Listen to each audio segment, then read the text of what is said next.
Guna mencegah penyebaran virus COVID-19, pemerintah gencar mensosialisasikan pentingnya pelaksanaan 3M oleh masyarakat. Adapun kampanye 3M ialah mencuci tangan dengan sabun dan air mengalir, memakai masker dan menjaga jarak. Tapi tetap protokol kesehatan disiapkan ya.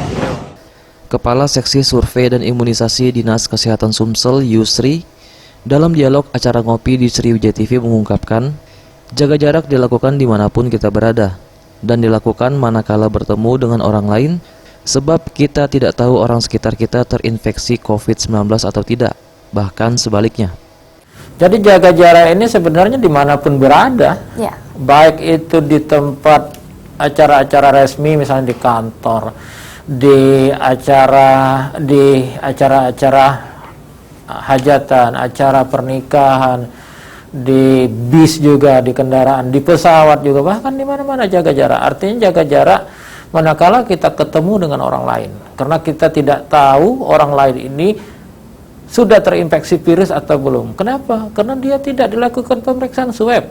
Baik. Apabila dilakukan pemeriksaan swab, ya barangkali orang tersebut sudah terinfeksi. Bahkan sebaliknya, kita menjaga orang itu jangan sampai terinfeksi dari kita, karena kita tidak tahu apakah kita sudah terinfeksi atau belum, karena kita tidak swab. Andai kata kita dilakukan swab, barangkali sudah terinfeksi. Harus disadari bahwa kita hampir 80% tanpa gejala. Gejala ringan saja ya. Gejala-gejala ringan saja, bahkan sehari dan hilang. Dan itu dianggap oleh masyarakat tanpa gejala. Untuk mencegah penyebaran COVID-19, ingat pesan ibu dengan selalu terapkan 3M, memakai masker, menjaga jarak, dan mencuci tangan.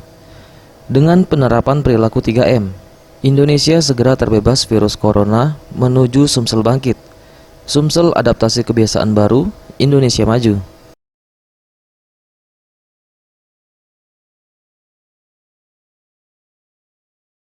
Tim Liputan Sriwijaya TV.